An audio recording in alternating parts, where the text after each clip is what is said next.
Hi, I'm Kevin Mahan. And I'm Sam Chaplin. I host the Attitude Era podcast. And I haven't seen any films. And welcome to Cinema Swirl.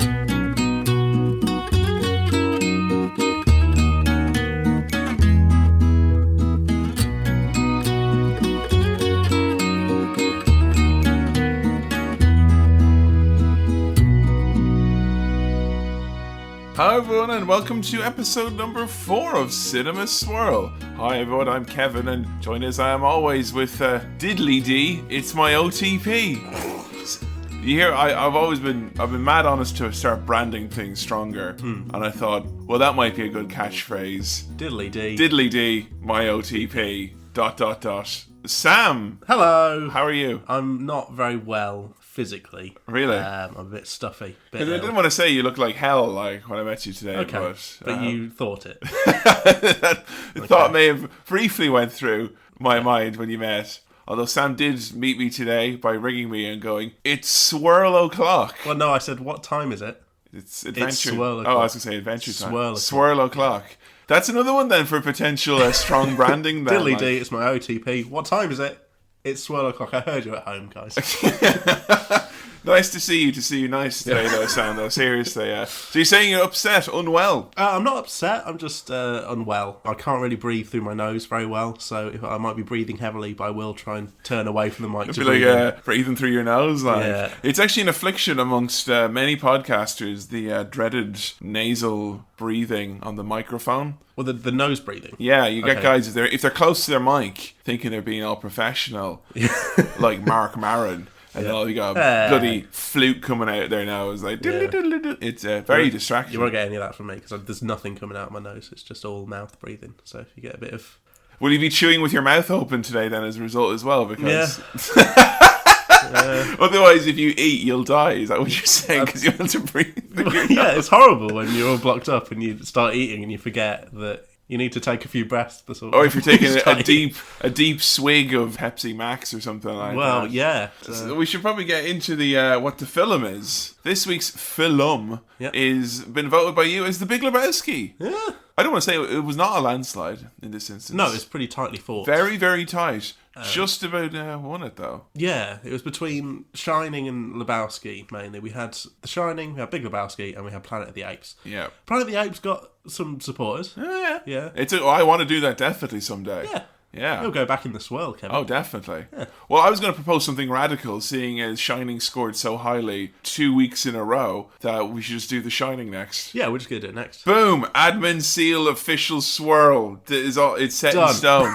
There's a wax put on it and a little ring, which we've gone like that. The Hand of the King is signed off on this, essentially. So it is the Big Lebowski this week. Yeah. I thought we'd dip into the mailbag first, though. The great thing about the mail... thank you everyone for sending messages so far as well to cinemaswirl@gmail.com. That's cinemaswirl@gmail.com. Now that could be put in a t-shirt. I mean, that could be put. But I mean, it's for questions such as this one here, really, from Reese, who writes, "Hi Sam and Kevin, I'm just writing a quick email to say thank you for bringing out a fantastic podcast. Oh, stop. Keep up the good work. Thanks again, Reese." Now, right, that's a rubbish question now.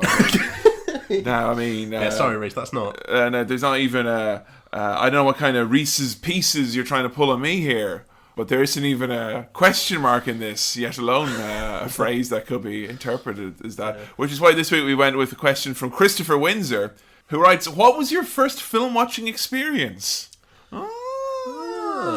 That's a good... Thank you very much for both. Once again, cinemaswirl@gmail.com. Keep your questions coming in. We do read them all. Yeah. First film watching experience. Okay. I think I might have mentioned before, cinema-wise, I think Batman Returns, but film watching experience. So what's yours? Because I'm unsure. I'm going to do that thing. First film watching experience is actually, I think, one of my earliest memories. Okay. Which is... Predator, which first thing I ever I legitimately think I was 4 years old. That's not PG. Maybe 3. It's definitely not. No. Dr. Mahan had popped that on the old telly. I believe it was to show my slightly older brother. Don't get me wrong, guys. I've not seen it, but I still can guess that it's Well, I mean, PG. you know, you've got big guns. Yeah. Arnold Schwarzenegger. Yeah. And only a bloody scary predator, mate. I've seen someone in Edinburgh dressed as a predator. that was scary enough, and that wasn't even... That's how strong the imagery of the Predator is. Yeah. Is that when Sam saw that in Edinburgh, you became prey. You're like, oh no, he's going to predate me and cut off my lineage. Yeah. When you get into the street performer game, you know your franchise has been a success. You're top of the chains there, Predator. Yeah. But I remember seeing Predator. I remember just thinking my brother running out of the room, being very upset by it, obviously. And me being kind of just indifferent by it all. I don't think I could absorb it at the time. Maybe I was planting those Arnold Schwarzenegger love and respect seeds. Maybe. Considering the first images I can think of is a topless Arnold Schwarzenegger clutching a large gun, like saying "Get to the chopper." That's a pretty big first image. Well, I mean, I'm saying, like, in terms of like father figures, he's got to be up there now at least. I mean, that's a strong paternal image if there ever was one. What about you though? Can you recall first film, or at least an early film watching experience? My first thought was Lion King being significant, but that's I'm not sure when that came out. Was that 95? I remember I was 6. I got sick after The Lion King. That's all I remember. Okay. I was brown. So you were 6? I was 6. So I would have been 4? 3 or 4. Yeah? Yeah. Holy shit! Yeah, so maybe it was Lion King. I remember I've got quite vivid memories of wanting to go and see James Bond. But not being able to. No, you go see The Lion King instead. I was allowed to go and see it. I can't remember. There was something about James Bond, really wanting to go and see James Bond. I like to think that, as a child, that these very early cinema-going experiences led to your dependency on Pepsi Max. Because as a small toddler, you're giving a frosty beverage that has roughly the same body volume as you. Like. Okay, well, here's the thing. We'll get a bit of backstory going on here while we've got this question. A lot of people have been writing in on Twitter and Facebook. At Cinema Swirl. Facebook.com/Cinema Swirl. Yeah. Thanks for liking. We read all your likes. The Pepsi thing has really kicked off in terms of people just saying Pepsi Max is great. Yeah. I'm addicted to Pepsi Max. Yeah. We had a few before. But I think we talked about it at length on the last episode. I believe the coach on Twitter made a scary picture of me saying, "Why do you like that drink?" Yeah. So I think it's become strong branding now, Pepsi Max. And quite a few people leapt to my defence. So. I mean, I've never said it's a bad drink. I'm just saying that. I mean, if he's got a relationship with the drink to the extent that we spend most of our film podcast talking about the drink, there may be issue for concern. Friends are there for friends, you dickheads. But here's the thing: you mentioned me as a child drinking fizzy drinks. Yeah, that didn't happen. Really? I really didn't like fizzy drinks at all until I was about 14 years old. So I think what's happened is I've been making up lost time, really, and I've just been like... Well, I think you more than made up for... It hurts my tongue, and then I don't know what accent that was. It's a juvenile Sam Chaplin. He was one of the Muppet Babies. I think I probably had a dodgy fizzy drink. I remember not liking fizzy drinks that much, because they did hurt my tongue. I was more of a Capri Sun and Oasis kid. Me too. Then when I hit around that age, I hit the Coke hard, like. Yeah. I went crazy. I went crazy like a Coca-Cola train. You know what I'm saying? Yeah. Holidays are coming. No. But I mean, holidays were coming. 2 liters at a time into my mouth. But I stopped. That's the difference between you and stopped. me. I never stopped. I'm Batman, you're the Joker. That's what's happening here. Pepsi Max's chaos. Yeah. So no, it was quite a late introduction to the fizzy drinks. Yeah. And I've been drinking ever since. Wait, do you want to do the thing with your thing now, or considering we're talking about drinks? Well, Kevin, a little surprise for you. A little surprise that you don't know about. As you know, no one goes home empty-handed from Cinema Swirl. I'm going to just try out a new segment of the show. So cue the music.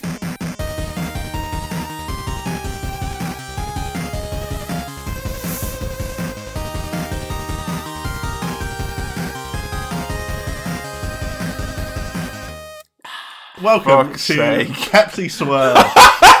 Fuck me! Kevin, here's your mug. Thanch very much. We've both got little mugs. Yeah. And today on Pepsi Swirl, is this mystery liquid. Sorry, there is no label on this bottle which you've produced. Just for the surprise element. Is this a brand X? I've heard bad things about this. There we go. So this is all it's all legit, all above board. That was legitimate. That was shoot carbon dioxide coming out there. So if you'd like to... this is going to sound delicious.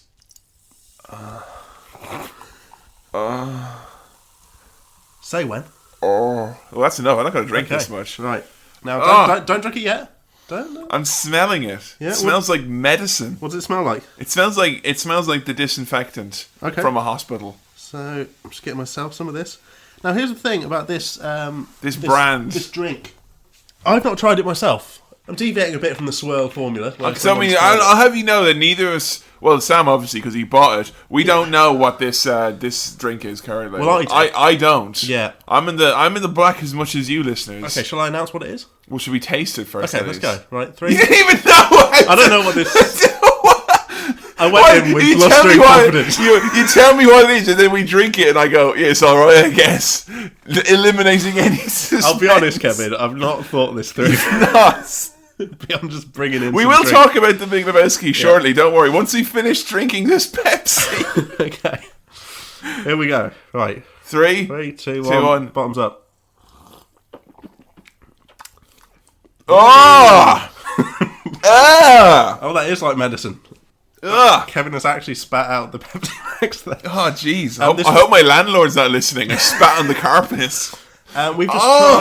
We've just tried Pepsi Max Cherry. I hate cherry. Yeah. That's like literally my least favourite flavour. Didn't know that. Oh my god, you plot to kill your honourable sensei. Well, yeah, that does taste like treason. like medicine. It tastes like, you like kids' medicine, like Calpol. Well, no, I'll just say for the record, I hate cherries with a passion. Okay. The only cherries I've ever eaten are in Pac-Man. Like, I mean, I do not. That was. We have to do a fucking podcast now, and I've got that going. Soured the mood. You've literally soured the mood. Well, Kevin, how many glugs out of 5 would you give? Glugs? I would give that 1 glug out of 5. Okay, I'm going for a 2. Really, that was a bit of a disappointment. That was a disappointment. Yeah. So now, actually, time for a film. Sorry, those of you who are just tuning in for the first time. This is not a soda podcast. This is actually a film review show because Sam hasn't seen any of the films. This week's film, The Big Lebowski. Oh my goodness. Now, we said earlier, one of my first film watching experiences was Predator. But I mean, honestly has to be one of the earliest ones for me. My dad taped this when I was a kid. And good lord, I watched this movie a hell of a lot growing up on that old VHS. Yes, this was the first like adult funny film that I watched. If you know what I mean. Kind of the first film I watched that had like humour that was different or alternative to an extent. But yeah, this is one which I know it's got to be up there because I would put this in the category as like Fight Club or Pulp Fiction in terms of a indie movie, alternative movie that everyone has seen. And I know I must have been on you several times about not having seen this one. Yeah, definitely. So Big Lebowski, that just... I know Jeff Bridges is in it. Mm-hmm. But then I don't think I've seen many Jeff Bridges films. Probably not. I mean, wait, when was the first time you heard about this film? It must have been... It was when my brother started drinking. That sounds terrible. I love how personal this podcast has become. The distant relationship with my father. Sam's brother's drinking. I don't mean that in the way that it sounds. I mean legally. When my brother was old enough to drink and would have drinks. Okay. I think he kind of went through a weird cocktail phase. Yeah. And one of those... The White Russian. Was White Russian. So, yeah, that was one of my first questions about this. Ever heard of a White Russian? Yeah, and I tried it at the time. Uh-huh. It was horrible. What? It was awful. How old were you? When you were young? So he's like 4 years older than me, so like... 14? Yeah. Well, because, like, for me... I mean, I would say White Russian, if there's a drink that can make you an alcoholic, that's one of it. It's got creamy milk and coffee-flavoured liquor. It didn't taste right. Maybe you made it wrong. It's meant to be sweet and creamy and cold. And I remember being put off ever. Sorry, if there's any recovering alcoholics listening to you right now, I'm going, it just tastes like everything at once. And, but you can't stop at one White Russian. I mean, no, it's a delicious drink, I think. But... You've never ventured since then? No. Never? Not for a White Russian, no. Wow. I've never made you a White Russian. No. Man, I've changed. That was my thing when I was younger. That was the drink I was most confident in making. Well, I'll try and have one again. Yeah, no, we should definitely arrange that. But, so this movie, any idea, the plot, anything of the sort? No. Has this been referenced in anything that you can think of? I don't know. So this isn't. There's no like quotes that spring to mind, or other than the White Russian. What springs to mind about this? He wears like a cardigan almost. Well, you know that because I've got the cardigan. Have you? Yeah. Oh, yeah. You said you'd got the... Yeah, and I was quite... replica cardigan. I have the replica cardigan. Yeah. It was a reasonable price. Don't think I'm weird, like. But does he wear like pyjama bottoms? He does, yeah. Right. So that... I have a funny feeling. I could be completely wrong. Yeah. But because you know so little about this, I think you're really going to enjoy this all of a sudden. Okay. I'm actually quite confident because I thought this is one where a lot of people I know who have been hounded to watch it and got bits of it because their friends were always quoting it. Yeah. And then finally they went and they watched it as a surly 20-something-year-old and they've just like, no, it's overrated. I really hate it. And I can get that, but I don't know. It seems like you've not... I don't have enough background knowledge. I don't think so, yeah. I mean, the Coen brothers, though, the directors of this movie, this is like, people consider one of their, like, big ones. You just looked at me with a big smile on your face. Do you know who the Coen brothers are? Yeah, I know who they are. Can you name 3 movies they've directed?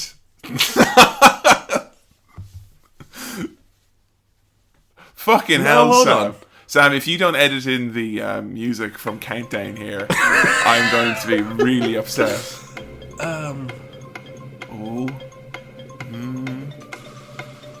Burn After Reading? Of all the ones! I think that's them.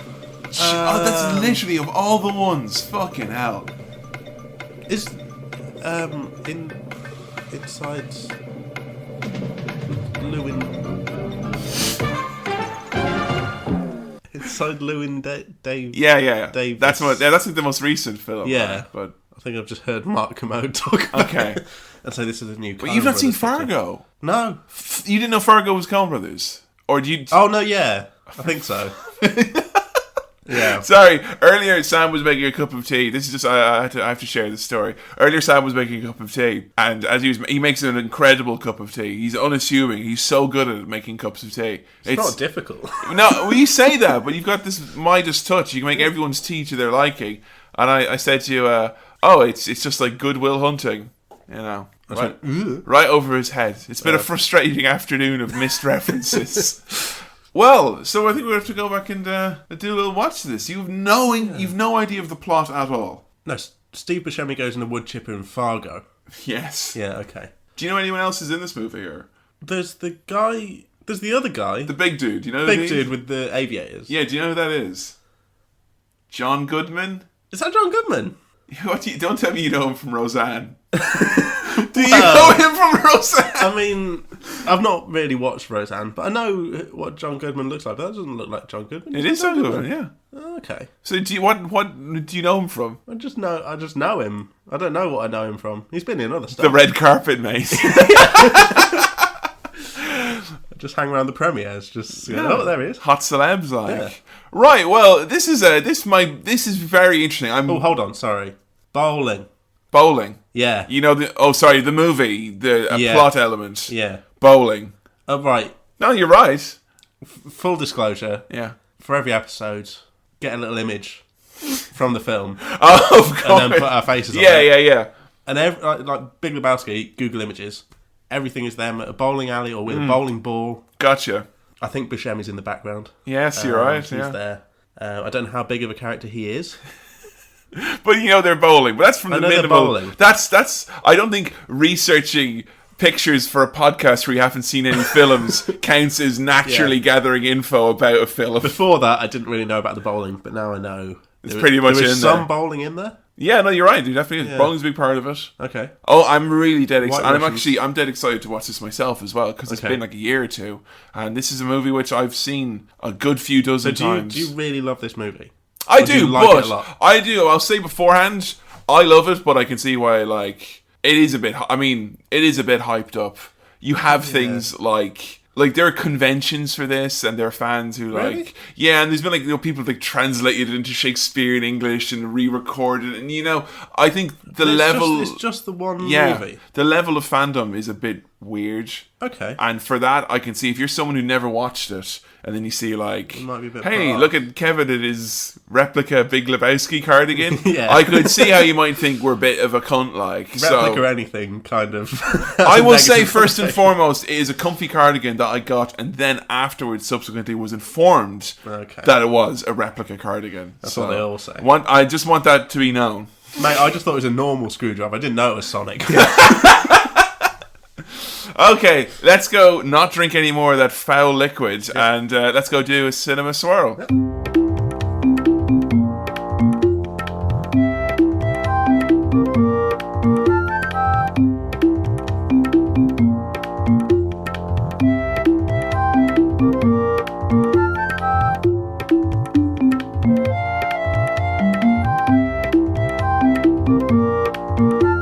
Just dropped in to see what condition my condition was in.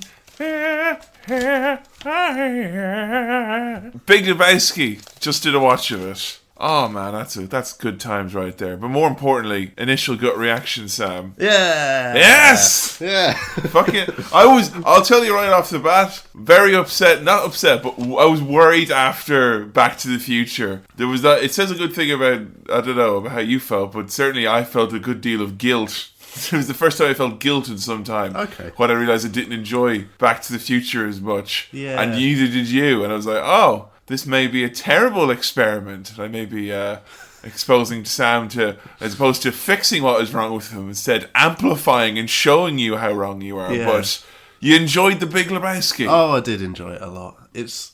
Kevin, it's the funniest film we've seen so far. It's also the first comedy. Yeah, So. it's the most intentionally funny film we've seen so far. Good lord, that is just a beauty to watch. So, I mean, like, what overall? I mean, like, first of all, did it make you laugh? I mean, you seem to be laughing quite. Heard me, yeah. Yeah. The writing seemed to be the perfect sort of writing for me, laughter wise. I loved it. It was great because I think it was halfway through our preamble. I was like, yeah, I know.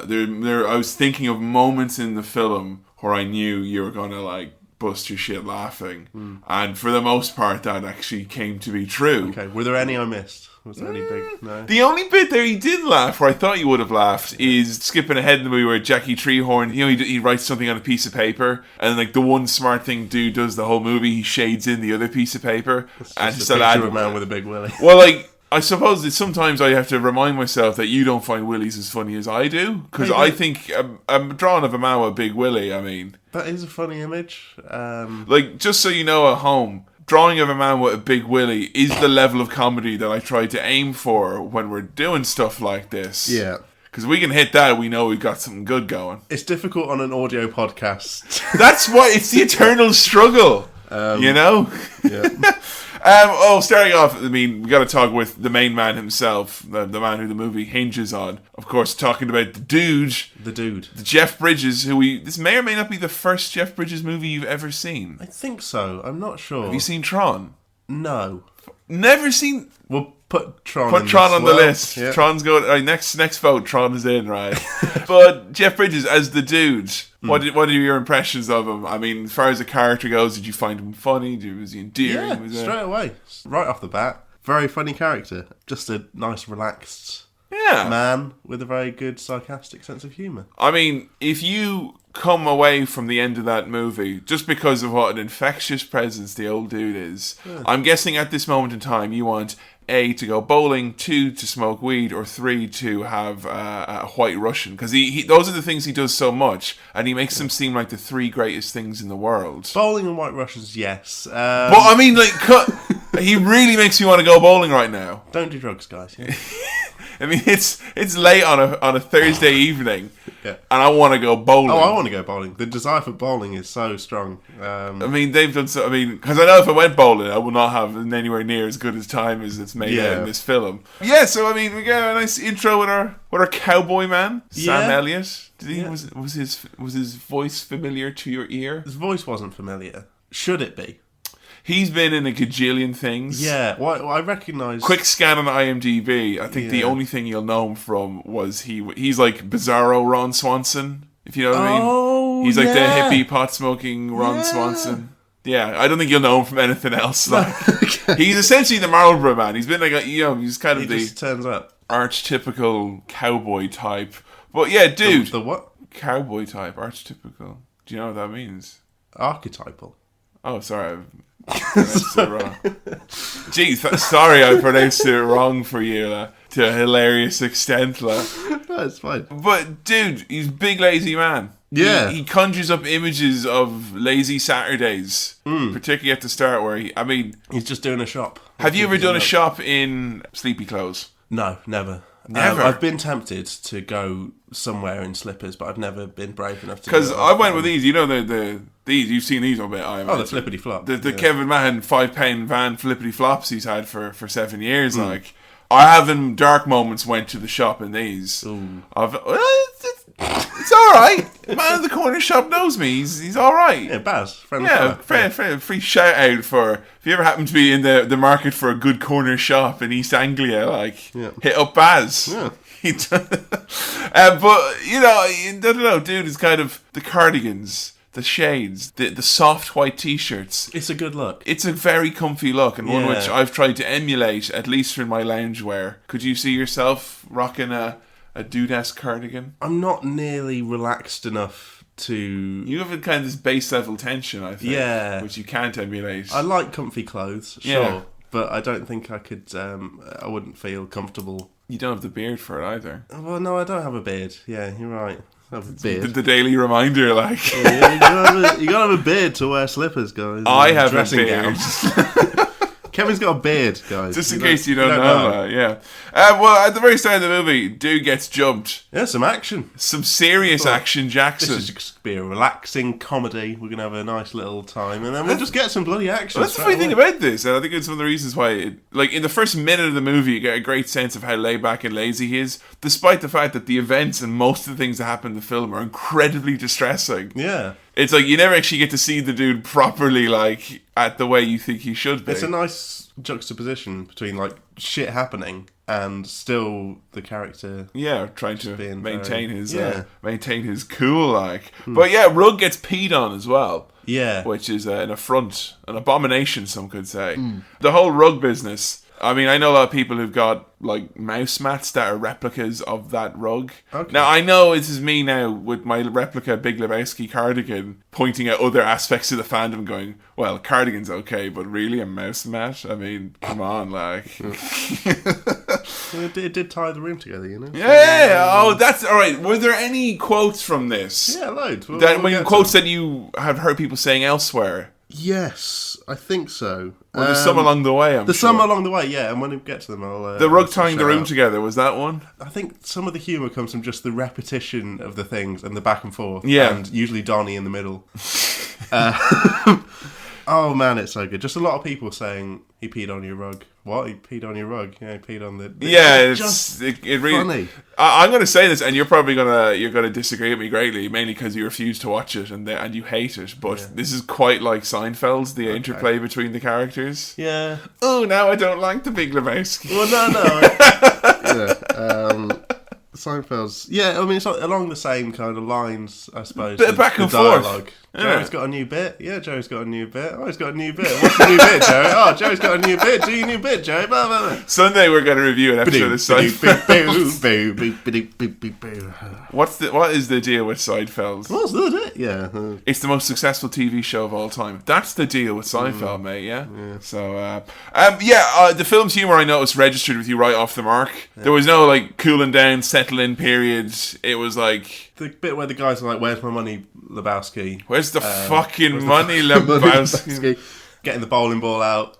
What the fuck is this? Obviously you don't golf. Fucking brilliant.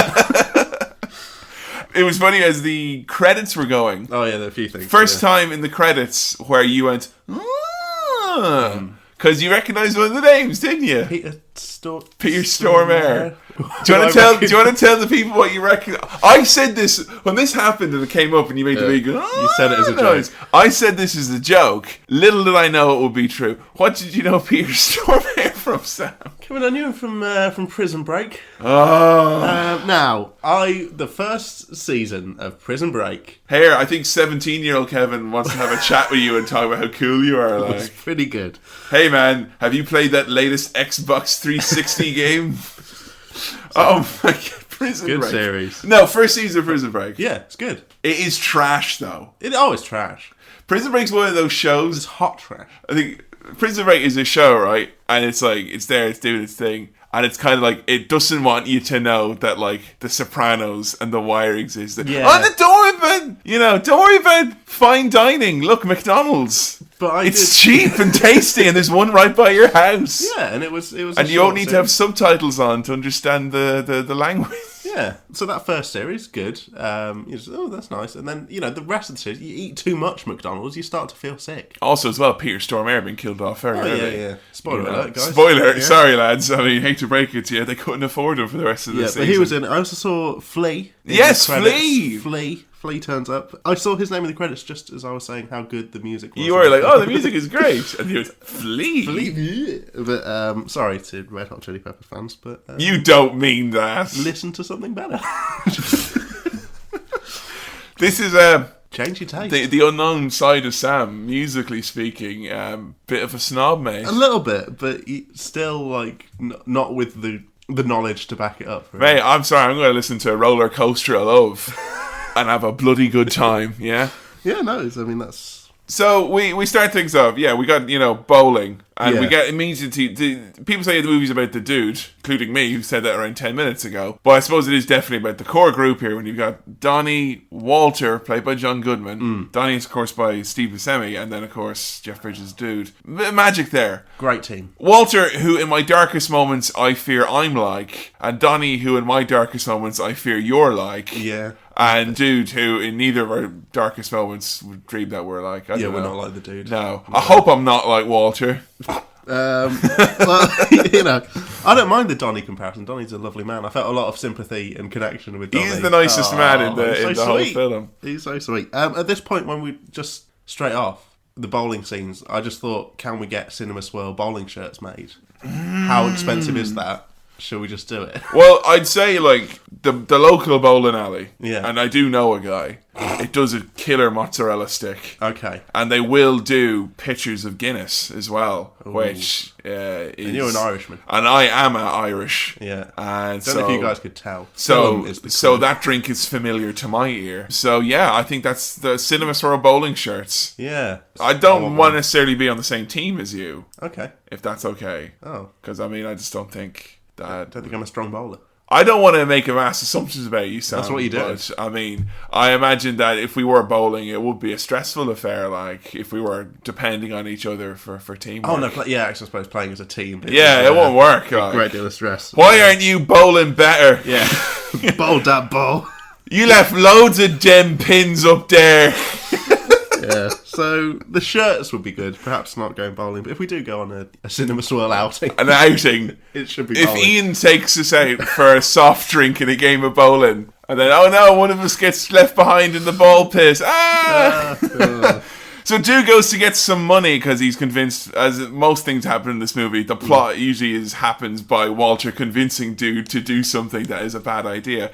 So he wants to go and get money off this man, the Big Lebowski, the man with whom his identity was mixed up with. Yes. For having owed a large quantity of money to someone. Mm-hmm. So he goes to set this matter straight. And we meet another actor. This has to be a record for a film in terms of actors you recognise. Yeah. It's only bloody Philip Seymour Hochschild. And, Philip Seymour Hoffman died last year, Very recent, I think within the last 6 months. This year. This is, sorry for reference, this is just start of September 2014. It was earlier in the year, I think. Yeah, I think so. Man, he's incredibly sad. He's one of my favourite actors. No, I've not watched a lot of films, but I have seen quite a few. I've seen Mission Impossible 3 a few times. Is that what you're telling me? No, I've seen The Master, weirdly. Oh! I don't know if it'll be good for this, but we should watch it. Okay, we'll just watch it together anyway. We never get to watch films regularly anymore. Sorry, guys. Sorry, guys.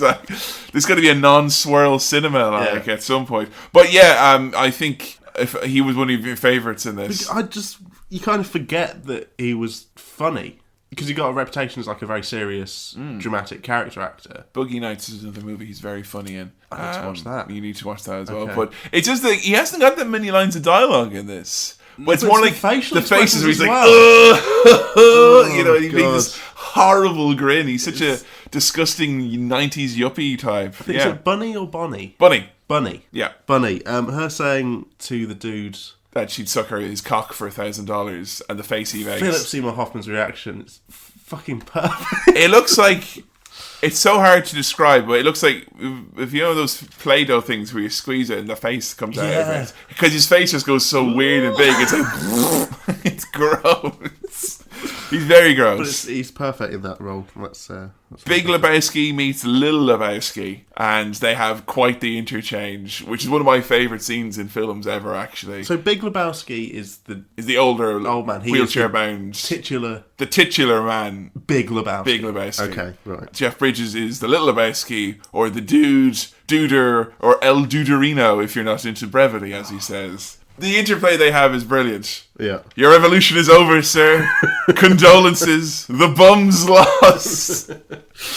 I've always dreamt that regardless of where I end up in life, I want to be in a position where I can say that to someone from behind a desk. Yeah. Even if it is like a shit desk, I wish that I could say to someone, the bum's lost. Like, he wanted to get some money or commiserations, he ends up nicking a rug instead. So we cut to the bowling alley. Yep. And we have an incident with Walter, which shows him being this is another one of my favourite scenes in a film ever. And which is over the line. Walter taking exception to a man bowling, pulls a gun out. There's something about the image of like when they zoom out and you see this giant man with a loaded pistol pointed at this tiny little wisp of a dude. Glorious, like. Oh, am I wrong thing. Yeah. Am I wrong? Yes. Again, I got a bit more Lebowski super fandom to you. But 1 month when I was an undergrad, I did, instead of paying my electricity bill, I did buy a Big Lebowski action figure. And my best friend back home, he bought Walter. Right. So we would have them in our separate abodes or whatever. When I went home visiting recently, back to my childhood bedroom, my mum was like, I tidied up all your stuff and I left Mick Foley up on top of your bookcase to look after it. And it was my fucking Lebowski action figure. And when I watched this movie now, this is the first time I was like, you know what? He's got take a bit of inspiration. Little Mick Foley. Google image those of you who aren't wrestling fans, but Mick Foley and the dude have more than a passing resemblance. Well, so when was Big Lebowski released? Early 90s. Okay. So there is crossover Dude time. Love and stuff. Oh, that would have been after this, yeah. Yeah. Very interesting. And just Mick Foley's whole vibe. Yeah, he's got a little... Well, in the same Foley's a little bit more proactive, I suppose. For non-wrestling people. Yeah. Which includes me, really. Mick Foley, he's a wrestler. He is. Yeah. He's got He long hair. would not look out of place in loungewear, is all I'm saying. No. Yeah. Yeah, he'd blend in that universe. Crossover. There's your crossover episode right there. Like. So yeah, we get a good shot now of dude back home making his White Russian. Which you were making some weird noises watching this White Russian. I'm worried that this episode people are going to think I'm an alcoholic. Yeah, but you were getting so into just the making of a White Russian. Oh, Sam, doesn't that look delicious? Look at that. I've not had a White Russian in many years. Look at him making that now. And I used to always have the makings of White Russian when I was, a student. Okay. And good Lord, he makes it look good. He's just pouring liquids into a glass. But it looks good. Alright, you only drink fucking cider. It's not my fault you're a Philistine. Haven't seen any drinks, mate. So angry. Haven't seen any cocktails. I have a go at your White Russians. They're delicious. Yeah, sorry, you bring up this fucking 2-litre bottle of black poison into my room, and then you have a go at White Russians. People tweet in and tell me if cherry Pepsi is fucking better than White Russians. Man, those are better. I'm sorry. The level of rage. So he gets the call, and the call is he has to go visit the Big Lebowski again. Actually, sorry, just with the White Russian thing, you were really enjoying the making of it, saying that was delicious. And you also made the same kind of reaction to him drinking it and getting a bit on his mustache. You're like, right. Look at that. Sorry, great. Okay. Someone here clearly has never had a beard where they get to do that. No, I haven't. I can't grow a mustache. Just so you know, and bearded men with significant mustache, none of you fuzzy stubble guys get out of here. You guys are cool with me. Yeah, you can drink poison cherryade with Sam in a parking lot. Team Sam. Hashtag Team Sam. Team Sam. We hate beards and nice drinks. When you take a nice drink like that, particularly a thick, cold drink like a White Russian, milk, it will retain in the mustache, which means you get to have a second dip with the lower lip. Okay. And it's fucking good. But it just sounds awful. The visual image of a man sucking liquid out of his facial hair was not pleasant for me. But for you, that was, the experience. I know the experience. That was kind of a Pavlovian response. Yeah. I wouldn't mind a glass of that at some point. So he gets called by the Big Lebowski. Bunny has been kidnapped, and they've been a ransom letter sent to him, and they want him to act as the courier because they reckon, he's the guy who's weed on your rug as well, so retribution. What makes a man? Strong men cry, sir. Are you surprised by my tears? Yeah. I think most of my favourite quotes in this movie came from the Big Lebowski. Yeah. What about you? A lot of them came from the dude. Also, just the interplay with Donnie. Life does not start and stop at your fucking convenience, Donnie. Yeah, but a good line was, what makes a man, who's talking about all that, and then dude just, that and a pair of testicles. What is a man? That's a nice miserable line. pile of secrets. Yep.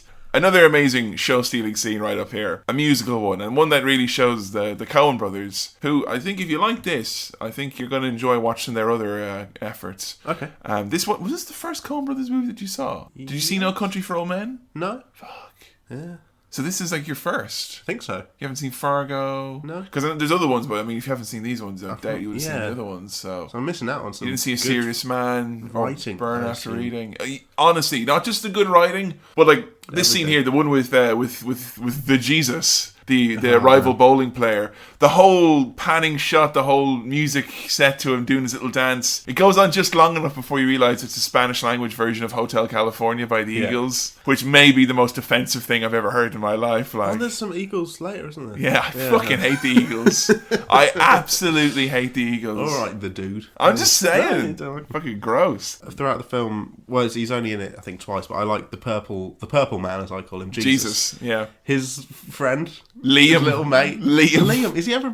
Do you he goes, his name? me and Liam, we're gonna fuck you up, man. And Liam's just standing there like, yeah. He's got he's such a single white man, is Liam, isn't he? Like with his little pot belly and his little crew cut and his silly little face. There's a real Tim and Eric vibe to it, as in, I don't think he knows that he is an actor in a film. I think he thinks he's in it for real. Yeah, I was thinking about auditioning for that role, like what the you would feel casting call would say. Awkward man. Yeah. Yeah, hey, Jesus, take the piece away from you, shove it up your ass, pull the trigger until it goes click.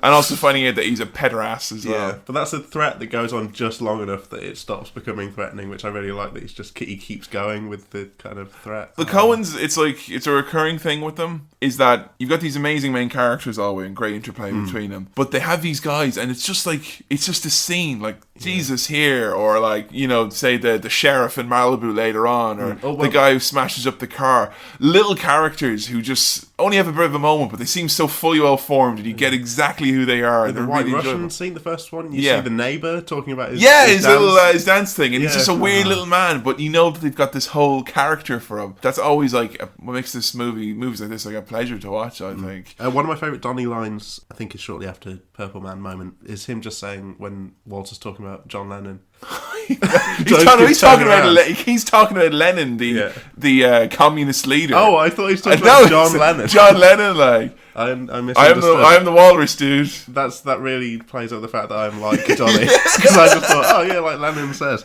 You didn't hear him. He said, "I am the walrus."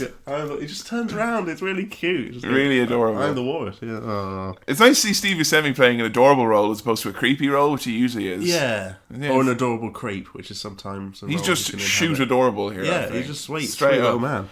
Hallucination number 1: dude flying through the air with a. Sorry, just to point out, in the first half hour of this, we get Bob Dylan, The Monks, Captain Beefheart. We get literally non-stop my favourite music. Oh, I love the soundtrack to this thing. But he's flying through the air and then he's awoken and knocked out and loses his rug yet again. But he can't. New rug. It's gone. I want a new rug. One won't be sick. One that won't really crash my car. Huey Lewis and the News makes another appearance on the podcast. You can continue to try and get Pepsi to sponsor us. I'm going to keep mentioning Huey Lewis in the News until he writes a Cinema Swirl theme song. Take a cinema swirl with me. You can write it like that, Huey. What's Huey doing these days? Not much. Okay, right. I think he found that new drug he was after. Does he have an email address? We can get in touch. We can get in touch. Okay. So we get to the drop-off. And Walter is inexplicably arrived with the dude, and he is proposing that they throw out the money. Instead of that, they throw out a ringer, which is his dirty undies. Yeah. An elaborate plan involving an Uzi, beating several men up and gathering information as they surmise that Bunny has possibly kidnapped herself. Goes a bit Pete Tong, as they say. Yep. It does, that's what they say. That's what the kids are saying. It goes a little bit in-betweeners, the whole thing, when they throw out the ringer and Walter jumps out of the car with an Uzi. Which goes off. Yeah. There's a great theme of things going way worse than they have any right to go in this film. And her life was in their hands, which is part of the thing that I love, again, in this film, that people... It's mainly the dude taking phrases off each other. I think it's just the dude. He does it. You'll hear it from someone else, and then he'll reuse it. Yeah. It's like in an attempt to sound smart or something. I don't know. It's brilliant. Dude is understandably considerably stressed now. Go bowling, innit? Let's go bowling. Fuck it. I've never been de-stressed by bowling. No, but maybe it's because I don't know. Because I've never lived near a bowling alley. So if I'm stressed, I'm like, oh, I want to go bowling. Mate, that's a 20-minute bus ride. Yeah. You know? Well, they're just driving around in their little beat-up car. Less stressful, I suppose. Yeah. So yeah, they go bowling, and we get a bit of an issue as they find out that the tournament is going to be on Saturday, which is Shabbos, as Walter is, of course, it's been revealed that he has taken the Jewish faith from his ex-wife, and therefore cannot work, turn on an oven. He's like Orthodox Jewish lifestyle that he leads conveniently. This was my friend Gary's favourite quote from the film, Shama Shabbos. And I know this because he would just say it randomly at times. Okay. Like, we'd just be around the house and he'd be like, Shabbos, man! like waka waka! So it's a phrase that has always stood with me greatly. But yeah, dude is obviously incredibly stressed. Yep. Comes out, his car is gone. Dude, where's my car? Yeah, no, that was a good moment. Huh? Yeah, it's good, isn't it? We could do that movie. We could. Yeah, Dude, Where's I've My not Car? seen it. Have you not? Have you seen Dude, Where's My Car? I saw Dude, Where's My Car on September the 11th, 2001. But that's neither here nor there. Fucking hell. That's a story for a different podcast or maybe a stand-up routine. Yeah. It's really not appropriate for now. Nope. The quickness with which we moved on. Where are you going, dude? Going home. Yeah, phone's ringing, dude. Dude then does the responsible thing and he's chatting with the cops. And ineffective police is always a funny thing, a funny trope. You know, they're like, oh, don't know if you'll be able to save your tape deck or your credence. Also, those are the things. The rug is gone. He's like, oh, separate incidents. I've heard of this. Like, you know. And then Maud rings up. He's like, says she's got the rug. Yeah. Guess we can close the case on that one. They reminded me of like Butterfields if he did police. But the little policeman who says, like, guess we can close the file on that one. Yeah. He's so cute. He's like, he's got a big smile on his face. Well, I guess we've solved another one, like. Mark it down. Clearance rate going up. Yeah. Next thing, we're introduced to one of my favourite characters ever. I love Maud Lebowski. Maud Lebowski. Maud Lebowski. Yeah. Well, I mean, you got to say a lot for a woman who's introduced to you coming across on a railing, throwing paint at a vaginal painting. Yeah. Good intro. It is. Yeah. Some men are put off by the term vaginal. Vagina. So yeah, she's basically informing the dude that she also suspects that Bunny is up to no good, and reveals her connections to Jackie Treehorn in the world of pornography by watching a sexy little number called Log Jammin', which can be viewed on Clips for Sale / But no, it is. It says a lot about this podcast that how much more you laugh when I say Clips for Sale than on the AE podcast when I say Clips for Sale with those guys. It reveals a lot about me. Someone's clicked. Yeah. /freetour.html. Log jamming. Yeah, log jamming. I am expert. Here to fix box. Yep. And Maud saying, the story is ludicrous. And it only gets worse from here, as you can imagine. Like, so yeah, she's basically now, she's enlisted the dude as well. It's becoming very complicated that she wants him to recover the money. Everyone's giving him a cut of money. Yeah, so he's going to get 10% now if she goes with bones or clams or whatever you call it. But no, yeah, I love Maud. I think she's fantastic. There was a scene coming up here now where we just laughed quite a bit. Oh, the driver. Limo man. Yeah. My kids and my ass. I got a rash on my ass. I got a rash on my kids the size of my ass. Oh, forget about my ass. My ass is covered in spaghetti sauce. You know? I want to be in a limo with that guy. He sounds fucking awesome. Another little character, so well written for such a small part. Yeah. Oh, it's lovely. Do you think... Well cast as well. Do you think In someday... all these cases. Because I'm all about trying new things in our friendship to spice up our friendship. But do you want to try, like... Spice up our friendship? Spice up our friendship. Like a loveless marriage. A little bit of role play.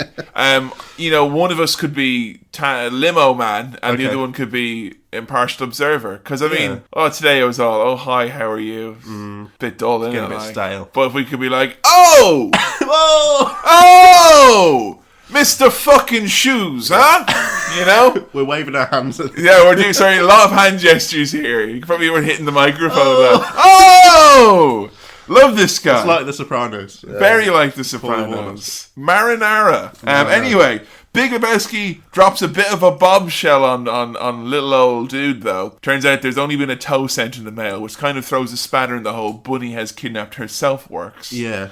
The royal we. The royal we. What do you mean we? The royal we. He covers his tracks good for a stoner, isn't he? Yeah. In the parlance of our time. I'm just saying phrases that have just keep transferring over. I like it. I keep writing them down. This is the first time since we watched the movie where I really feel like you're going to go out and buy something. Yeah, probably. Like a t-shirt. It'll be so late and so lame that I've got it. But yeah. It will be because it's like, Lebowski is something which has really suffered from, there was a tidal wave of over-merchandising. When you can buy a bobblehead of this in a HMV or a fucking Zavvi, you know that it's reached a point of ridiculousness. This is a t-shirt in HMV film, isn't it? It has become that, but I think, with HMV will go through its troubles like it has. Maybe this movie will to reclaim some credibility. Oh yeah, because you were mentioning like merchandise getting stuff. Yeah. My dad, Ian, the recurring character. Has Ian seen this movie? And you have? No, I don't think he has. Okay. I don't think he has. But he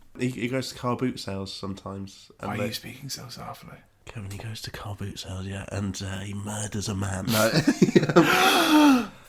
With a girder. No, he goes to car boot sales, and he just will bring things back, like nice little things. So, I've got this, and I thought of you and got this. And I've now got a Wookiee of the Year t-shirt. Oh my god! Yeah, so that's really lovely, with a big picture of Chewbacca on it. Wookiee of the Year. Wookiee of the Year. Official Star Wars merchandise. It's still got the tag on it. Someone bought it. And my didn't god. use it. Yeah. Well, I'm not telling anyone to get me as a Christmas present, but Wookiee of the Year. Wookiee of the Year. Wookiee of the Year. That's fucking nice, man. Yeah. Dude and Walter have a bit of coffee, and Walter makes a scene. Recurring thing with Walter, talking about Vietnam. I like that phrase, the whole face down in the muck. My friends didn't, no one wants to make fun of veterans. No. But they tapped into a very specific kind of trope almost. Yeah. And it's just like the fact that, the recurring thing of he'll bring it up in bowling while they're having coffee at someone's funeral. It's basically an excuse for saying anything. And they go, well, I mean, I worry. was a veteran. That's the thing. I worry that some people think I'm like that I will just talk about, your experience in the war. My experience in Vietnam, It was a lovely holiday, sure. It was. I mean, the food was amazing. Yeah. I can get a tow by 3 o'clock this afternoon. Sorry, I'm just quoting now. This is becoming great. The insufferable Sam's gonna person. have a t-shirt now. It's gonna be that in Comic Sans. Yeah. I gotta have a tow by 3 o'clock this afternoon. Dude has a candle bath. Another thing which I wanted at the end of this movie. Dude has a lot of nice baths. Yeah, you said, I hope those candles are scented. I do. Yeah. Sorry, we're at Cinema Swirl HQ at the moment. How many scented candles are on the go? One? Check behind you, home slice. 2. There's not one but 2. Wow. Yeah, one's berry, one's vanilla. At the end of this night, we're going to smell like a fucking cake up in this. As I said at the start, I'm quite stuffy. I can't get the benefit. Oh, you're holding up good for a man with goo in the nose. Yeah. No. Yeah, you're doing all right. I keep saying that, dude has a nice bath, but the nihilist comes and they release either a marmot or an otter into it. The nihilists, who are Peter Stormare, Flea, and Stephen Merchant. Oh, him? Yeah. The tall one? Stretch. I recognise him from, I think, Malcolm in the Middle, maybe. Jesus, I think you're right. Like a cameo role as like a creepy dude in a children's hospital. Oh my god, I think you're right. Someone tweet in at Cinema Swirl. Sam Chaplin's frame of reference. Sam Chaplin's incorrect frame of reference. Flea, though, I think, Flea's a bit of a background character in this. Yeah. Plays the part of a creep quite well, though. He doesn't really say much. He doesn't say anything, really. Does he not? It's quite silent, yeah. He says, Lebowski, where's the fucking money, Lebowski? That kind of thing. So, dude gets a call, his car is back, and he goes to meet him. Get another example of ineffective police work. He's like, ask if they got any leads, and the guy's like, leads! Yeah, we got us working in shifts. Leads. And dude's car is really taking a pounding in this one. It's been used as a restroom by a homeless person and joyridden a little bit. Oh, wee. And the most important part about this is this began a lengthy 25-minute sequence where the dude just wears the cardigan. So I was quite happy with that. It's kind of like, oh. Have you got it here? It's wrapped up with my winter stuff. Oh, right. Okay. I'm not turning on the heating yet, I'm holding out, pretending it's not cold yet in this country. But I think because it was right halfway through these scenes, you went, "Oh, I've seen you wear that a bit. Yeah, it's familiar. It's a good cardigan." Dude goes to a bar, meets the Marlboro man, who greatly confused you. No, is he in the bar? He's at the bowling alley, isn't he? At the bar. He's at the bar at the bowling alley. The barling alley, mate. Barling alley. He's just been having a chat with Walter and Donnie. They're talking about the Germans. They're going to chop off his... Yeah, and they mix up his Johnson. Nihilists and Nihilists and Nazis, same difference. Splitting hairs. I need my Johnson. What do you need that for? Oh, Donnie. You can get Donnie action figures, all I'm saying. Can you? I've got my dude one, and Paddy has got his Walter one. Now you can go get the Donnie one. But Donnie would just be like a nice Steve Buscemi action figure. Yeah, has a little heart attack. Oh, spoiler alert. Back with Maud and a very, very giggly man. She's insisting that dude sees the doctor. And one of my favourite, almost David Lynch-like moments. The giggly man? Yeah. What was his accent a Scouse accent? It seemed to change. It was it was like Eurotrash / Scouse. It was some very... Scouse in there. And then kind of went, I don't know whether that's American man doing... different British accents. It was this cultured person with confusing accents. It was very confusing. It's one of my favourite moments where that guy keeps laughing and then Maud goes on the phone. She's like, see? It's really laughing. It's so scary. It really, really is. It's so distressing, the whole thing. The dude just standing there by the record is just... What's going on? So, dude discovers a test in the car, which links him to a 9th grader. So he reckons that because the briefcase has been missing, this is they're going to get their clams back. Yep. And they meet up at the neighbour's dance show. Yeah, his little dance recital. He's prancing around dressed up as the Green Giant. I thought that wouldn't come back, and then it does. See, little touches like that, makes everyone feel rounded. So they go and they meet the kid. Their troubles are over at this point. Troubles are over. Yeah. That is actually, I think, a direct quote from Walter. He goes, "Our troubles are fucking over, dude." With an hour left of runtime, I think not, sir. This is what happens when you fuck a stranger in the ass. Yeah, you're entering a world of pain. He says that to a 9th grader, lad. So he does a bit of a smash of the car, the Ferrari that they see out front. They reckon the kid has spent the money. The kid just does the typical, says nothing, pulls a weird face type deal. I don't think he says anything. He doesn't say a single word. He doesn't blink. Alright, I said this the other day when I was with someone watching I was watching there's some show where a similar thing happened, where a car got smashed up. Worried this might make me seem like very antisocial or whatever, but I've always wanted to smash up a car. Oh yeah, no. With a bat or a crowbar or something. Yeah, I did something this week. I know this is not... Well, I did something this week. I chopped down a tree. Whoa! With an axe. Whoa! Yeah. Like a proper big tree? Yeah, it wasn't like a massive tree, but it was a tree. Jesus! Yeah, like a big, tall tree. I gotta get on that. I didn't just go into a forest and think, right. Oh, right, because I've got all these flannel shirts, so I'm thinking, I gotta cut down a fucking tree now. I try and distance myself from the lumberjack aesthetic as much as possible, but I did enjoy cutting down a tree. It was part of a team building exercise for work. What, a building? We're going to build a cabin out of this log you cut down. I don't want to equate chopping down a tree, which is like destroying nature. No offense. Hey, this was sustainable. No, I don't want to be equating cutting that down and increasing your carbon footprint. Yeah. Nice job on that, by the way. It was sustainable. Right, but with destroying a car, particularly a very nice car, which one has a Street Fighter 2 vibe to it, and 2 has got the whole kind of, it's something that is very fancy and someone spent a lot of money on it. I'm just, give it a good old smash. A rich person's thing. As opposed to the environment, which is what you ruin. goons. Yeah, I was ruining God's things. Shame on you, sir. Shame on you, is all I have to say. Yeah. Sustainable. What's sustainable? Every team that needs to be built has to chop down a fucking tree. I'm not holding up much hope for the environment. Alright, next movie is going to be An Inconvenient Truth. I assume you've not seen that either. Two fantastic visual jokes in quite quick succession at this point. When they see Larry, yeah, and they're meeting up in the dance show, they're talking about how his house is near an In-N-Out burger. Yeah.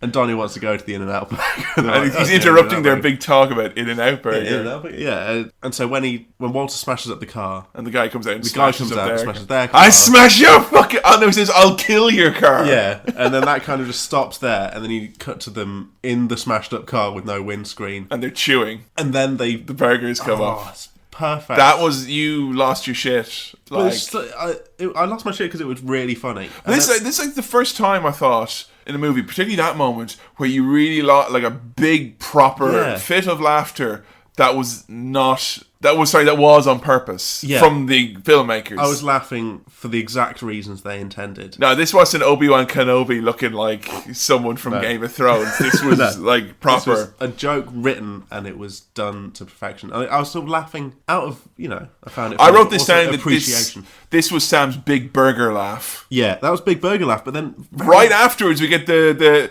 dude is making, because he's been broken in so many times, he's making the door stop and has it all up. And then it just opens up and he put it in the wrong side. Fucking Kevin, this is the best comedy. It's perfect comedy. It's the recurring theme of him trying to do something smart, and you can appreciate the amount of time he that. spends doing it. Yeah. And that's done, I'm safe. Immediately. He barely turns around, like... So yeah, the goons are back from the start of the movie, the rug urinators, and they want him to meet Jackie Treehorn. Jackie Treehorn, pornographer, who has a amount of money is owed to him by Bunny. He ends up drugging Lebowski because, again, you think they're going to get in bed together, kind of arranged there, but he thinks Lebowski has got the money, as do a lot of people. And this involves scratchy pencil. Yeah, the notepad. Yeah, and also the Treehorn house. I was pointing at it, and you were really confused. I'm sure I saw some documentary about... It looked like Troy McClure's house. Yeah, the person who lives in that house. That house has been used in a lot of films, apparently. It was the prototypical late 80s, early 90s millionaire's house. Yeah. As in, everything is made out of glass and there is a slanty roof. Yeah. It basically looks like the Flintstones house if it was 20 times as big and was made out of glass. Yeah, it's... It's been in loads of stuff, apparently. Architecture swirl. Yeah. We get hallucination number 2 as the Caucasians have been spiked. Yeah. Sorry.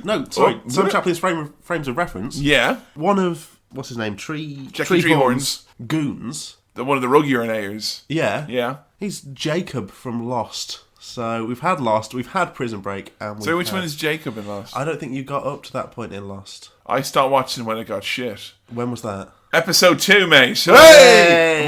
More of a heroes man myself. No, I don't. I hate that. Episode 2. No, I lost. Do you mean Pilot Part 2? Or do you mean White Rabbit? So I don't know, Kevin. I stopped watching when they started going back in time. Okay, no, this is way after that. All right. Yeah, this is like towards the end. Oh, so obviously they paid him the big bucks. Yeah. That was when the only people left watching were you and J.J. Abrams. Yeah, to make sure they spelled his name right. J.J. Abrams left a long time. Oh, no, really? No, he just stamped his name on it and then went away. Anyway, that's not the point. Jacob from Lost shows up. That was a nice little moment for me. And also, I'm interested in Treehorn's interactive erotic software. Yeah, 100% electronic. Where's that? Wave of the future. We've still not got it. I'll send you some links later. Okay. Clips for sale. Shut up. You'll drive the market up. So, yeah, attention everyone. The Caucasians have been spiked. Do not worry though, dude. Your parents have been called. Hallucination number 2.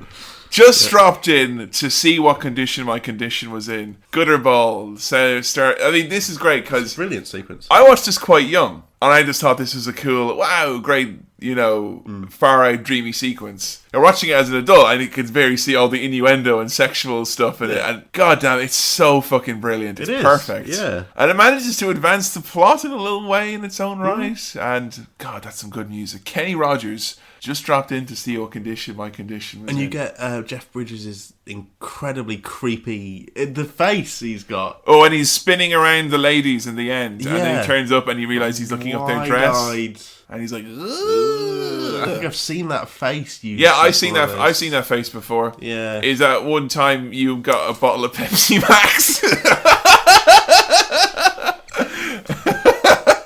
And you thought no one was looking. And you said, I'll have that. Yeah, that was the time. Escort the Widow Max to my chambers. So yeah, it's all been a horrible hallucination and really kind of another distressing moment. Dude is just like running in traffic. Peter Stormare with this. Go chop his Johnson off. Yeah. He said, well, cut off your Johnson. He's picked up by the police. And again, another great... I love this one. Like a quiet little beach community in here. Yeah. I don't like your jerk-off face. I don't like your jerk-off name. I don't like your jerk-off attitude. And I don't like you. Yeah. Jerk-off. This is the principal from Back to the Future. Basically. Yeah. You'll never amount to anything. Yeah. Stay at my beach community. It's too loud. Yeah. And I love that the dude's only ID, it's his Ralph's membership membership card, yeah. Throwing the coffee mug right at his face. Yeah. Makes him whack. Yeah, that's going to hurt. Hits him with the thick end of the mug, like. It's one of those, ooh, felt that. When he gets stomped on, that's one of my favourite scenes in the movie where he's like stamping on him, like, stay out of Malibu! Stay out of my beach community, deadbeat! Yeah. So yeah, and he's going back as well. They get the cab driver with the Eagles. Oh yeah. I hate the fucking Eagles. Get the fuck out of my cab. Get the fuck out of my cab, man. Yeah. You're really laughing at that. You like that moment. That is like... I didn't think I'd laugh much. You can report back at me, because I mean... you were laughing? Was that... Because I've seen this movie. Like, I usually, when I take notes for the pod, I only take notes of scenes so I can keep track of. And I was writing ahead, because I knew what was next. Yeah. I know this movie almost off by heart. Okay. But it still made me laugh. Yeah, it's still funny. That's great, like, you know. I didn't feel weird laughing at it this time like I did with Back to the Future, or feel I had to justify myself for enjoying it this time. It's just flat out funny. And we see Bunny with all of her toes driving past at this point. Singing Viva Las Vegas. Yeah. So, intrigue. Dude has a sex with Maud. Yeah. And makes a big discovery, which is the Big Lebowski is actually he's a bit of rubbish. Not very good, doesn't make much money. Found out all the money is actually belonging to his wife, essentially, from previous times. Yeah. So he's not very good. So intrigue, again, starting to form here. Maud's doing yoga. Yeah. Doing yogurt more. Trying to get up the duff. Yeah, she obviously sent him to a doctor. Yeah. To have a feel the old meat and two veg. Yeah, make sure he's all present and correct. Make sure the yogurt factory is adhering to EU regulations. Yeah. Make his dick is safe. Yeah. We get another, Mick, brother Mick. Who is this little frog man we see outside? The private detective who's looking for Bunny. I'm a private snoop like you. I'm a brother Seamus. What is that, an Irish monk? Oh my god! Oh my god, that is just, again... A lot of people, I mean, did you do a bit of screenwriting in your media course? A little bit, yeah. Now, I got bad marks in that. I got back one script and it just said, this is not a script, this is just a several-page one-liner joke that you've just stretched out. Jeez. Yeah. What did you get for it? Just a low... I can't remember because I didn't do script writing. Was it a D? Probably a D, mate. Yeah. D for dicks. Look at me now! Look at me now, ma! I assume, this is me being very naive about script writing, I know nothing about it, but we're close to the end here. Introducing a new character, like it goes against some common logic you would assume for like our standard film, but Coen's, man, they just do what they want to, I suppose, and it fucking works. And I laugh my head off every time I see the weird little man in the Volkswagen Beetle with the I love that man. And he's introducing the Bunny, her parents want her back. And he's got a photo of their old house, their little farm. Yeah, from like Minnesota. And at this point, the dude makes a reference to something that I don't know what it's from, but I've heard it before. It's like, how will they keep her down on the farm now that she's seen something? And I think in the original song, it's like, oh, Paris, or... Gay Paris. Gay Paris. Yeah. I need to know what that reference is to, because I've heard it in loads of things. How will they keep her down on the farm? I just thought it's from I thought it's just it's quote from an old song, like. Yeah, old singing song. But it comes up in a lot of stuff. Yeah. Just good song. Yeah. Cinema Swirl, Sam's point of reference. Yep. old song. Slowly. that I don't know. I don't know the tune to. Next time on Cinema Swirl, an old song from times gone past. And Walter picks up Dude, because Dude has made the discovery now. He's put all the pieces together, realising that it's not Bunny that was kidnapped herself. There's a coincidence involved, and it was actually a ways and a means for the Big Lebowski to get some money from the businesses, and also hope that Bunny will be killed by the kidnappers, and put it all on that rube. This is like the end of an episode of Hustle. For fuck's sake. Which at least you can go, this is like the end of the Great British Bake Off. Oh, they're in a jam. No, but strawberry jam, that is. Right, guys, Ian being voted out, travesty. I'm just saying it now. Those who know will know. Diana has got blood on her hands. Now, the thing, it is like the end of Hustle, because it's one of those situations where it's like, the briefcases have been swapped, which is the end plot of every kind of episode of Hustle or similar. True that. What I like about this, though, it's the whole story is quite convoluted. Because Bunny leaving is just ironic, and the nihilists and all them, and their connections, and Jackie Treehorn, and there's a lot going on. But at the end of it, is like, Dude makes sense of it. And then they all get... And it makes in a nice little package. Yes. And in the business, we say you can put a bow on that story at the end of it because it all wraps up so nicely. You could. But Walter's upset because Shabbos, man. They confront the Big Lebowski. And not even Jewish. He's not even Jewish. Because he calls him Polish Orthodox or something like that. Brilliant, like. But they confront the Big Lebowski. Bunny is back at the same time as well. Yeah. And of course, unlike previous instances, Walter is there to confront the Big Lebowski. Yeah. And he gives him a bear hug, which is a genuinely upsetting moment. Stay away from me, mister. No, that's horrible. Gold brickin' ass is a phrase that is used a lot in this. Gold brickin' ass? I think that's a California thing. Okay. Because Lebowski's referred to as having is a no good gold brickin' son of a bitch. Like it means like a phony or a fake. I think. Okay. I like it though. Yeah, gold. Get your gold brickin' ass out of here, like. Fucking brilliant. So yeah, Walter does that bad thing, and in the response to these events, like most events in the film, they go bowling. Yeah, fuck it, let's go bowling. Jesus is upset. He's got his little man with him again. Liam's already is like. Is it Liam? I'm not sure it says Liam. Oh. Me and Liam, we're gonna fuck you up, man. I think it is. I'm pretty sure it's Liam. Yeah. We go outside after these events, and Dude says they did it. They finally killed my car. Yeah. And the nihilists, not being filled in on the recent events, now want their money. And it's funny because earlier on in the movie they're quite intimidating. Yeah. And now they seem rather silly. Yeah, they're minus one toe. They're minus one toe. You've seen them order pancakes. One of them's got a samurai sword. They're playing their techno album on a thing. Like, doons, doons, doons. Yep. And Donnie's very scared at this point, and I love that Walter reassures him by just saying, "No, don't worry, these men are cowards."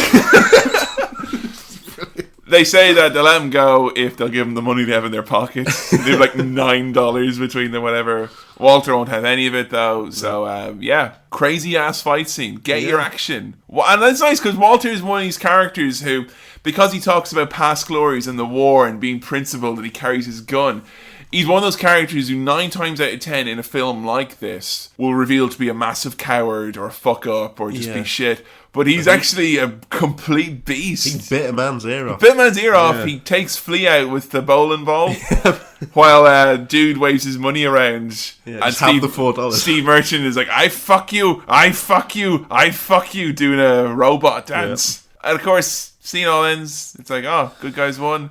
But in a genuinely heart-wrenching moment. Donnie's been shot. No shots fired. Donnie has a heart attack. And it's a really, serious moment in the movie because, I don't know, nothing ever, off-the-wall stuff happens. Yeah, it's all very wacky. But the movie has always been rooted very firmly in a kind of a place of reality almost. Yeah. And the fact that Donnie just has a heart attack, it's just like, fuck, man. It really does get you at the end of the movie. Yeah. A real sad little moment. Honestly, I felt a bit emotional at the end. And I'm not ashamed to admit that. No, the Donnie dying and we'll get to the ash scattering. But Donnie dying, and it's just as things are calming down. And they get through this tense moment, think, oh, that might be a nice bonding moment for them all together. He protected Donnie, even though he's always ragging on him. And but the only victim Is Donnie. Poor little Donnie. Yeah, who did nothing wrong other than not listen to the full conversation, because life does not start and stop at his fucking convenience. The funeral arrangements then, of course, God, I mean, you know it's good when there are more scenes in the movie where I go, oh, this is like one of my favourite things in a film ever. Yeah, we've said that. I've said that so many times. Yeah. But the funeral arrangements are like... It's the most modestly priced receptacle we have. He hands him over, the leather bound, so respectful, dignified. What the fuck is that? Like, pointing at the money. Like... I think repetition of funny phrases is used.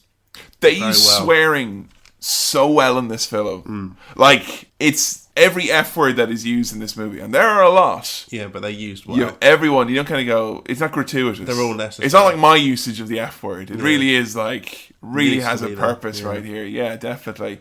So the funeral, which is... They don't want to pay for the... They want to pay for the receptacle. They go to Ralph's. There's a Ralph's and then the Ralph's membership card, and that's... everything's tied up. It's so good. You know what? I'm going to say this again. We seriously need to give Seinfeld a go. All the stuff that you're going on about. Okay. Seriously. Particularly the tied up bit. Yeah. But that's neither here nor there. I think the end of Big Lebowski could have done with some slap bass, really. I think that would have... Just Lebowski wearing this big blazer, like... Yeah. What's the deal with peanuts? He does a little stand-up set at the end. Yeah. I'm on the other line. Keep it down. You know when you're bowling? What's the deal with answering the phone? Because I've got 2 hours on that.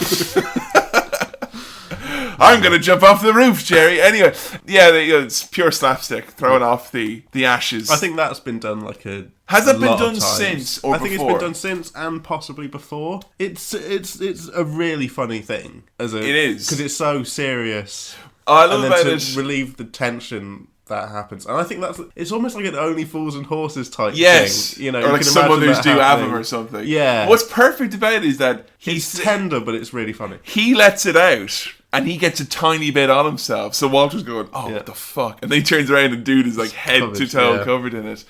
It's like, you're right. It really has a lot of that kind of old comedy to it at times. It's nice.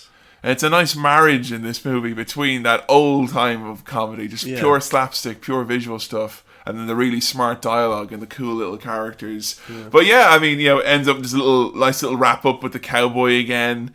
There's a little Lebowski on the way, and life goes back to normal for the dude. And the dude abides. The dude abides. The phrase that I heard so much. And it's blink and you'll miss it in this. Just at the end. He just says it. And that's picked up from Big Lebowski saying, "I will not abide another toe." Yeah. Yeah. Brilliant.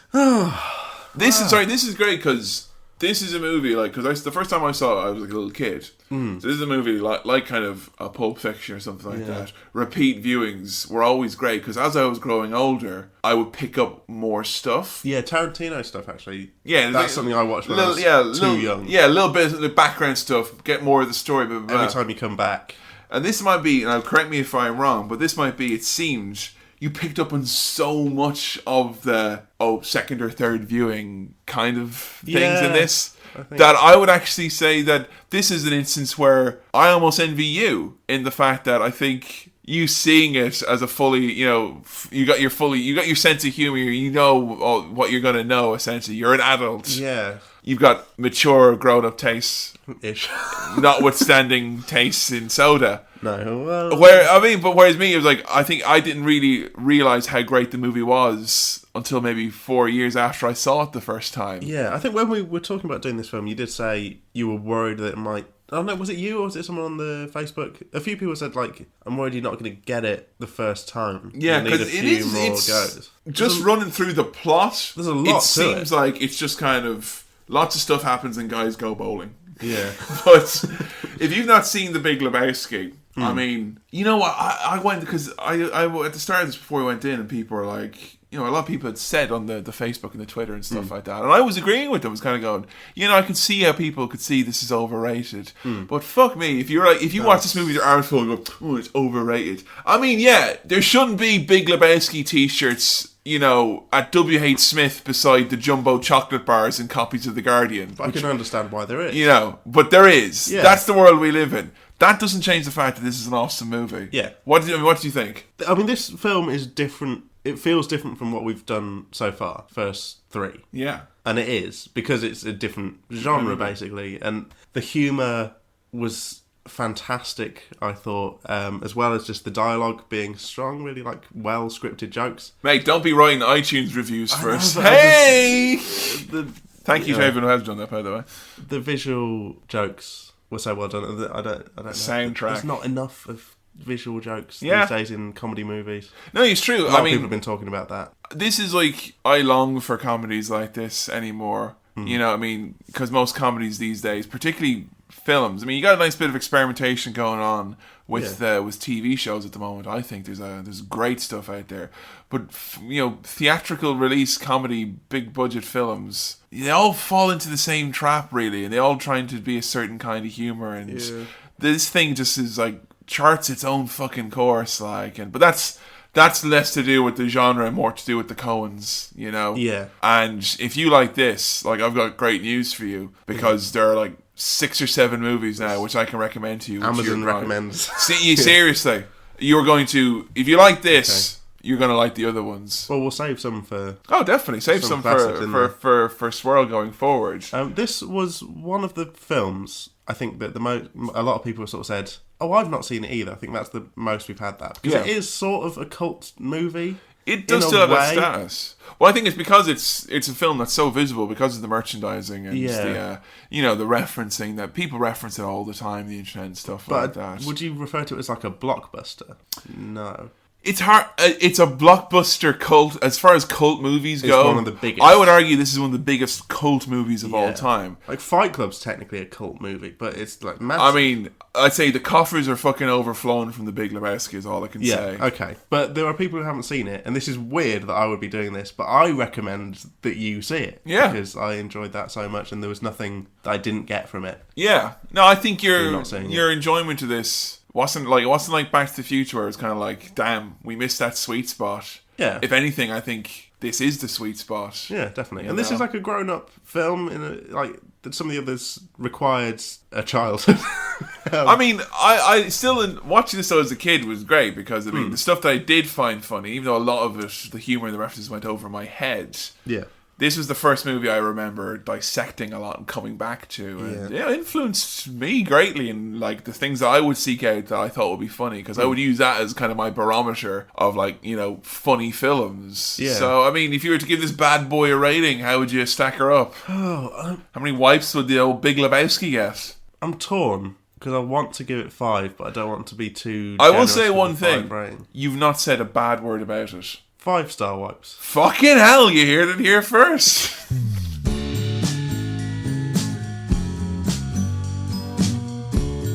Thanks very much for listening to another episode of Cinema Swirl, and as always, make sure you go over to facebook.com/Cinema Swirl and vote on our upcoming episode. And also be sure to follow us at Cinema Swirl on Twitter to keep up to date with all the latest happenings. And if you're on iTunes, leave a rating or review. Be sure you subscribe to get all of our episodes directly as soon as they're available. This episode was produced by me, Kevin, and was edited by Sam, and the music for this episode was also made by Sam. Make sure as well you head over to youtube.com and check out the Cinema Swirl YouTube page, where you can see some amazing animations done from episodes of past.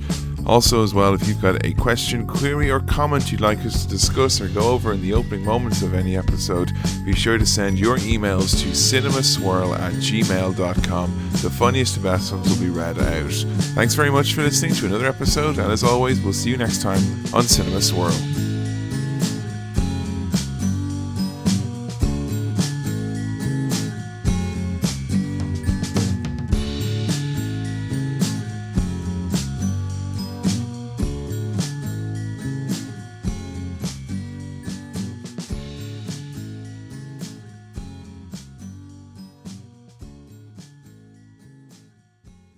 Sorry, I'm all fucking gassy from this. That's alright. Poison. I think you found your Easter egg for the end, lad.